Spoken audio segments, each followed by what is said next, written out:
নমস্কার বন্ধুরা, মানি ম্যানেজ চ্যানেলে আপনাদের স্বাগত। এই ভিডিওতে আমি দেখতে পাচ্ছেন আপনারাই স্ক্রিনে যে অ্যামাগি মিডিয়া ল্যাবস আইপিও যে পেজটা খুলে আছি। এখানে দেখতে পাচ্ছেন অ্যামাগি মিডিয়া ল্যাবের যে আজকে লিস্টিং হতে যাচ্ছে, সেই লিস্টিংয়ে কীরকম প্রফিট বা লস, কী সিচুয়েশন হতে পারে সেটা নিয়ে এই ভিডিওটা করছি। কারণ কি, অ্যামাগি মিডিয়া ল্যাবের অলরেডি অ্যালটমেন্ট হয়ে গেছে, যারা পেয়েছেন তারা তো ঠিক আছে, আর যারা পাননি সেটা কোনো ইস্যু না, নেক্সট আইপিওতে অ্যাপ্লাই করবেন। যাই হোক, এখন এই আইপিওতে কীরকম প্রফিট বা লস হতে পারে সেটা নিয়ে আলোচনা করছি। একে তো সেটার জন্য এখানে আমায় জানতে হবে এর জিএমপি কত চলছে। জিএমপি প্রধানত কথা বলে রাখি, জিএমপি নেগেটিভ ট্রেন্ডেই চলছে, -1-এ চলছে জিএমপি।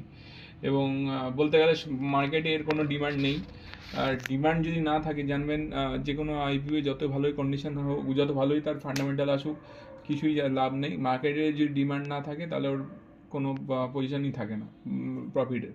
কিন্তু এখানে একটা বিষয় আছে, বিষয়টা হচ্ছে বর্তমানে যে নেগেটিভ মার্কেট কন্ডিশন, সেই নেগেটিভ মার্কেট কন্ডিশনে এই জিএমপিটা এতটা নেগেটিভ দেখাচ্ছে। এখন একটা বিষয় হতে পারে, একেতে তো এই আইপিওটা ফান্ডামেন্টাল খুবই ভালো এবং ফিউচারটা এতে ভালো আছে, কিন্তু সেই বিষয়ে একটা জিনিস হতে পারে যে প্রথমত এটা নেগেটিভ লিস্টিং হলো।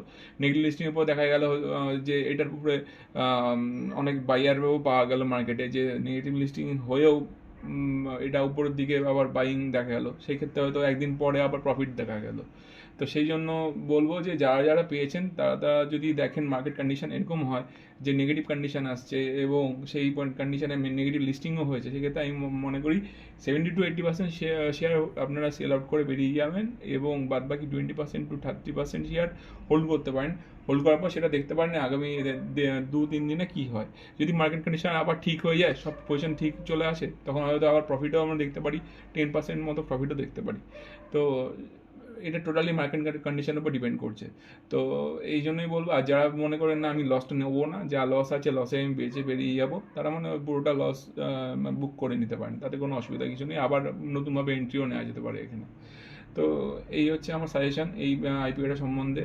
কেমন লাগলো সেটা আমার কমেন্ট করে জানাবেন। যদি আমার চ্যানেলে ভিডিওগুলো ভালো লাগে তো আমার চ্যানেলটা সাবস্ক্রাইব অ্যান্ড লাইক করে আমার পাশে থাকবেন এবং আমার চ্যানেলটা গ্রো করতে হেল্প করবেন। ধন্যবাদ।